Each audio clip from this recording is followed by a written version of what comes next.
issue number 650. All right. I pretty much got a better handle on how to work through this YouTube situation. I do feel that's the direction to go. I have an understanding of how I can do the edits and how we can keep WB's work proprietary and private, and still yet give you what you need for the YouTube for the video. And like I said, this was in response to my good friend, the jet pilot.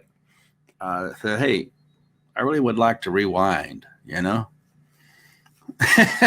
And I've made over 400 or more videos. So I am no amateur to this. Like I said, we're working through a couple of situations there with the Vegas software. I still like the software. It's from Germany.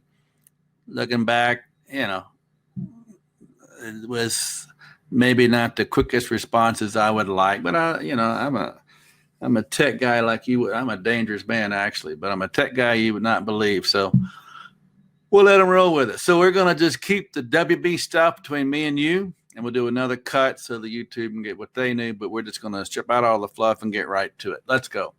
Your subscribers, you should know what all this is about, so I went and get into it. The bottom line was you need to get a hook on this, 2842. And I believe I've updated everything. Yes, I did. Lower day came in here. Okay, that'd been a hook. Okay, guys, YouTube's not going to get none of this, so pay attention. Get in the game. I trade my own personal account. Sardine, tuna, billfish trades are for educational purposes only. I'm not a futures broker and do not manage any accounts. My intent to show where trades may occur. What you do is up to you. You can follow my levels, ideas to profit or loss. You determine trade size, when, where, how. Well, I keep saying this so much I don't even read it anymore. You trade when and how you trade City Futures is not for everyone. It's a volatile, complex, and risky business. Before you invest, know how much you can afford to lose. All right. I got a new gentleman that signed up for this tomorrow, or actually we're talking about today. I'll do my best to be there for you, my friend. My apologies for the gentleman that did sign up and it wasn't there. We had little issues going on with the virus. All right, let's knock it out for you. Got the disclaimer out of the way. Here we go. So therefore, we talked about the how deep is your three, how low it could go. It'd be a hook. This particular situation, what concerns me, 37 handles. Never been that minuscule, okay? 800 volume, okay? That would be 0.8. Never been that minuscule. I was concerned about yesterday. I got a good trader friend, institutional guy. He was saying what he likes to say, but I don't necessarily agree with what he had to say. We'll find out. I still say what they did Friday was preliminary supply. They were selling a little bit. That's the only way you can let that thing drop. And of course, he was saying, oh, well, they just didn't hold the bid, and then they went ahead and came in and supported, bought some more at the bottom. Who knows? I don't know. All I do know is this should have been higher, okay, guys? This should have been higher. I ain't going to say it no more. And the Dow futures, they closed pretty much the same. And here's what the pundits were saying. Oh, but the banks, it was the sector rotation. Yeah, Wyckoff is all about that. And when I get the great-grandfather program back online, it is going to blow your mind what that program can do. Anyway, all I'm saying is this concerns me. All right, this concerns me. I'm going to say it one more time. This concerns me. Could the market go higher and higher and higher? Of course it could. But it's going higher and higher and higher on false hope. Just rumors to the roof. Yeah, we're going to open up New York. Yeah, Nashville's going to do this. And yeah, we're going to be able to get her hair cut. Should have never happened in the first place. I had a hard talk with my mom tonight. I laid it out for her. I says, look, I'm sorry. I'm not going to candy coat it. I'm not going to hide you from the situation. This is what's going on. It's a sad situation, and I need you to hang in here with me. Because, frankly, if I take you to the hospital, you die, and I'd never see you again. That's where they're at, okay? And a lot of folks now have been talking about this, that, and the other, but it is for what it is. And I know what I'm talking about because I've been tracking it. I know how many people have died every single night. It's been tearing me up ever since January the 21st. So here's my concern is we're only looking at 800 volume. That should have been a lot higher. To me, it smacks manipulation. But hey, what do I know? I'm just a trader. See, it was a S1L day. I mean, you can easily see we don't really have the clock turned, but you could easily see a good trend coming in, okay? Now, a lot of folks, I won't get started, but draw a trend line there. But no, that's not where you started at, okay? You started right here. And there's a reason for that, and I'll show you just a second. You got me wound up. The reason you want to start it right here, okay? That's the Vesica Pisci, all righty? If you don't know what that is, I'll draw it for you. All right, it's called the Vesica Pisci. It's where two circles interlap. And if you had a circle there and you had a circle there, that would be the birth of the mother of creation. This is what creates this impetus for this movement up. So when you take the movement from the lowest low, you can see volume, you can see preliminary support coming in right here for this downturn. You can see a base forming there, and you can also see two waves. Okay, this is hardcore Wyckoff, baby. Hardcore Wyckoff. I get a little upset. I really do. I've been doing lots of research, and a lot of folks, you know, from China and all kinds of nonsense are teaching folks how to trade. And the one guy, he's getting like 40,000 views and 120,000 views, and he calls Wyckoff Wickoff.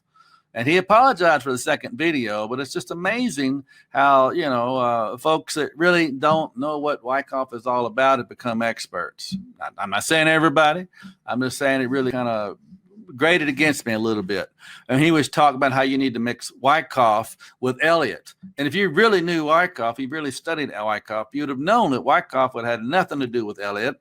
And maybe in the next couple of videos, I'll read a passage exactly that said Wyckoff. It says, do not mix the methods. He said very plainly, do not mix the methods. He didn't like Elliott. He called him a calculating machine. So no, don't mix the two, guys. It's very simple. Don't mix the two. All right, this is two different waves. All right, you got two waves. And if you used a point and figure chart, you could easily see that you would have a potential for a move here. And then if you added the other move, then obviously you'd have a potential there. But we ain't getting into all that. But all I'm saying is this is a two-wave movement. And, of course, this would have been the last one. So you're looking at 1, 2, and the last one would have been the 1. There's a whole reason for all of this. This is not nonsense. This is not just haphazard stuff. This is where it's at, okay? You could easily see that they were coming in. They were supporting it. But you had two different ways of accumulation. And the third one, that would have been the sign of strength, last point of support. And it's the last point of support. You know why it's the last point of support? Because there's no other place that's going to support it. Okay, you can easily see that. See, it's going up on increasing volume, increasing volume, increasing volume. And guess what? It was a Friday.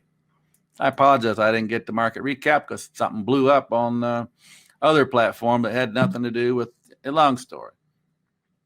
Either way, we're past it. But you can easily see now as we take out the high of that day and the high of the previous day, and the algos are coming in and volume is coming up on increasing volume, and it's exactly what you want. Beautiful picture, beautiful thing. Can't have anything any beautifuler than that. That's what was going on that day, and that was a Friday.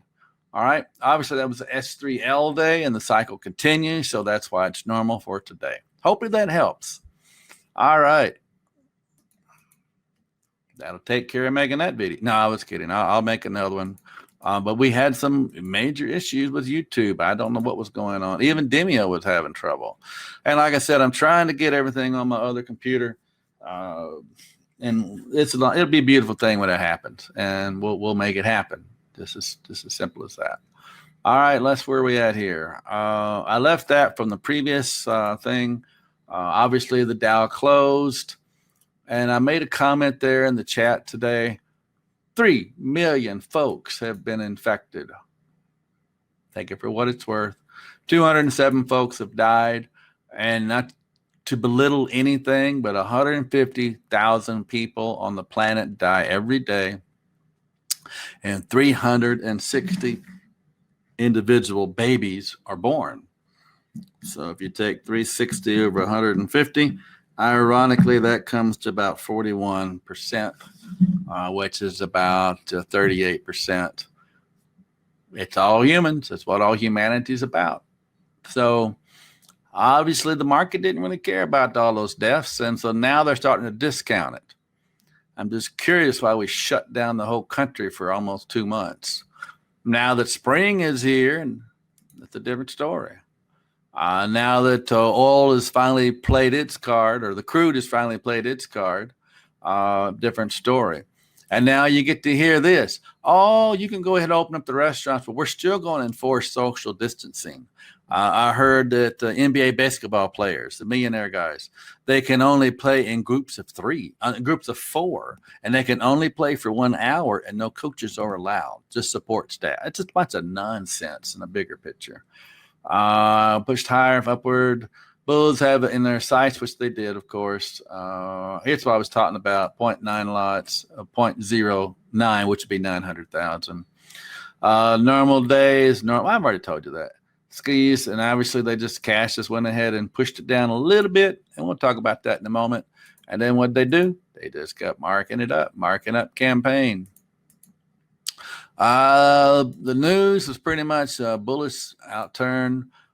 We could almost expect that. We have to really factor in more of what Globex does overnight. Cash seems to be more accepting than it has been before. Basically because you got to climb that wall of worry. All right. Like I said, this won't be on YouTube. Europeans are holding the market, like I said, pretty much the same. Here's my prediction. And here's what I talked about, and I told you back, well, when nobody was talking about it, like in February, most likely they're going to start relieving the economy and relieving all of this when the universities, the colleges and universities start to enroll again. Their fall semester starts the end of July, 1st of August. The reason for that is you need all the corporate titans, all the college-educated individuals, all the doctors, all the nurses. You're going to have to get that pushed back into the cycle, or you're going to have nothing left in the tube when you come out into the next year, because you're going to have a gap. And like I told Mom, I said, Mom, I'm going to lay it out for you. I said, this is a throwaway year, okay? It's a throwaway year. I don't care what you say. They can't jumpstart this thing. There's no solution to the virus, so you can't get emotional and say, well, the market shouldn't be going up. I mean, I can't stop it from going up. And Wyckoff even said that if the market's going up on little volume, most likely it could have potential for a upthrust. And it's a terminal upthrust if it happens over 3 months. So obviously we're not into a terminal upthrust. I'm just suspicious. And most likely they could claw this wallowery all the way back up. And everyone wants to hang out. But yes, there's another wave. What about the children? Well, the children are resilient for most part. What I've heard a lot of folks say, let's go ahead and open up the schools. It's almost like, what were you guys doing in a social experiment and just see how the little ants in the ant pile respond once you knock over the anthill? I don't know. Here's, put it on the counter if you want to. Talk of social distancing will last all summer long, obviously with people painting the floors and putting little bandits up saying you can't do this, can't do that. Those guys are loving it. Those guys have been living for this their whole life, especially the folks in the post office if you ever tried to mail a letter of priority. With the recovery next summer. So throw away this summer. Let's put it all on next summer. So what I'm trying to say is not batten down the hatches, but really be ready and prepare yourself for that next movement that's going to happen next year. Right? The bigger picture. All right. Let's see. Pundits have seen the lows yet. Preliminary supply, selling climax. I'm going to do a video on that and kind of make it a little bit more sensible what that's all about. Let's see. Yeah, I'm a little concerned. It was only like 37 today. Here it is, guys. Right here, right for you. For God and everybody. If I'm right, this day has the potential to high in the last hour, providing buying pressure sustains its up move. Wyckoff wave? Oh, Wyckoff. Well, how do you know that? Well, first of all, I'm still blown away out of that floor pivot, and of course, doesn't hurt the previous close either. And Wyckoff would always say you want that first wave to go ahead and exhaust itself. And surely you can take your eye and you can see this. Now, obviously, were they selling or were they buying on that opening print? Well, okay, I want to say they were selling. Many reasons for that, but once you get that supply absorbed, in the olden days, when you used to have traders, then they would want that price to dip down so they could get their inventory. And that's where they get the inventory down at the lows, and then they mark it up for the rest of the day. Guess what they do when you come closer to the end of the day? Oh, they're going to get a little off. I'm kind of thinking that's take a little off. Now, once again, as traders, we want to say, is this going to continue for tomorrow? We don't know what tomorrow is going to hold. But we see one thing right here, guys. Hopefully you can see this. The volume is extremely high as we get to the last, I don't know, it looks like last hour, and we pretty much ping it on that top. And that's why I still felt it was preliminary support the previous day, Friday, or Thursday, and Thursday and Friday. And today was definitely, I'm not going to say that's selling climax, but you can say potential selling climax. Why do you say that, Wyckoff? Well, we put in 2880-ish, well, 84 to be exact, if you like that exactness. And now we're trading 2865. And that's on the Emini. And my institutional friend, let's see here. What we got?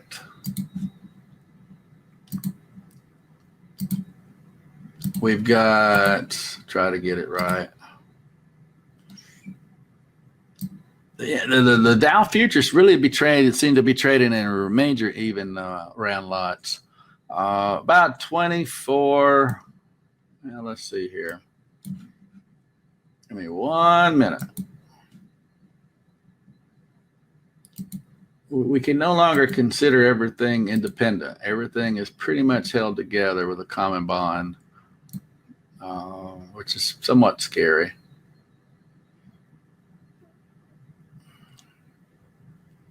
Yeah, 2400 or so, 2401-ish.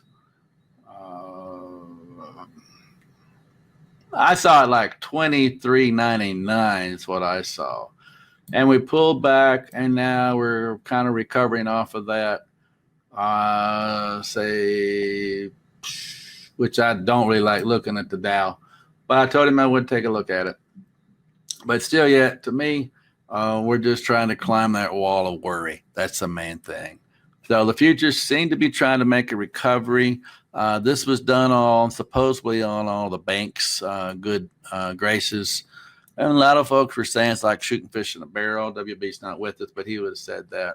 But like shooting fish in a barrel, sector rotation, and now you're getting out the technology. Because why? Because people aren't going to be as home as much, and Netflix is pretty much done all it can do. So now let's get into the banks. And of course, don't forget it is earnings season. But for the most part, you're seeing about the same thing. We already gapped up, and we held the gap. WB would call it a gap and go. Okay. So a lot of volume came in. We dipped back down where we found that low. Then we hooked it here on the low. And you held on for dear life because it was a S3L day. Had that potential to be a great day.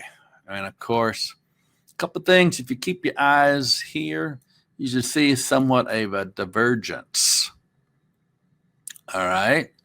And that's why I still say that concerns me somewhat a little bit because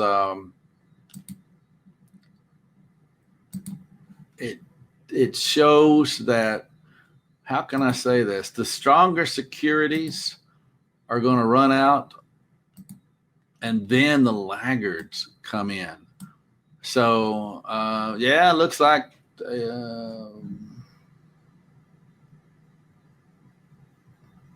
where they sold off, now the Dow futures are coming back. But it's on Globex. So on the E-mini, not the same situation. Not the same situation at all. We're trading. Let me make sure I got everything pulled over. My apologies. Yeah, it is. 2871 is what we're trading now. Pretty much where we tried to put in that high. So my apology. I had to pull a little line all the way over. 2871 because it's obviously got to follow the Dow. So either way, I can only say somebody's getting out of something or price wouldn't fall apart that bad. But you can see here the same thing. We got a bit of divergence because the Wyckoff wave, it tops out right here. And the E-minis, they're still moving up. They're still moving it up. So then you can see for the first time a bit of a change of behavior. I'll say it again. You can see a change of behavior in the price. And we pull back, and then now we can see, how can you say this? For the first time, lower high. And then, of course, the volume comes in at the end. Of course, that's on the Wyckoff wave. But on the E-mini, you can see it's pretty much the same thing. But you can see now we put that high in the E-mini, and then the volume comes in. So with the E-minis and with the globalization of the world, you can never just feel confident that you've nailed the high until it's already been the high. And that's why the big boys, Barker Lounger boys, they don't care about nailing the high. They don't buy on the highs. They don't sell on the lows. I said that backwards. They don't sell on the highs and they don't buy on the lows, because you're never going to know that. But you would always have that as a reference. So for the most part, the clock definitely gave you the way that you needed. It definitely gave you the trend that you needed. Today handle range day, which is almost an abnormal normal day from what we had back in January before all this fell apart. So potentially this could have been the preliminary support from the bigger picture. And so his question would be, do they want a little gravy with their biscuit? All right, so all you WB fans, you know who you are. I want to give that to you. And we're pretty much coming on the anniversary of WB's passing. I believe it's going to be in the first couple of weeks of next month. Then we're kind of coming into the end of this month. And I'll get it exactly. I missed the guy. And with me, his memory will always be with me, and I can share it with others. Pretty much think that wraps it up, guys. So once again, we'll have just hardcore subscribers,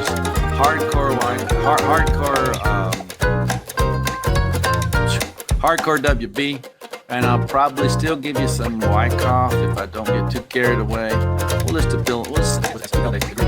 But for whatever reason, all these infallible cloud services that we have with the Google and any other email programs, they definitely were under some type of attack or some type of delay. It wasn't my computer because I rebooted twice and my connection was screaming, but their servers just weren't responding. So be nimble, be quick.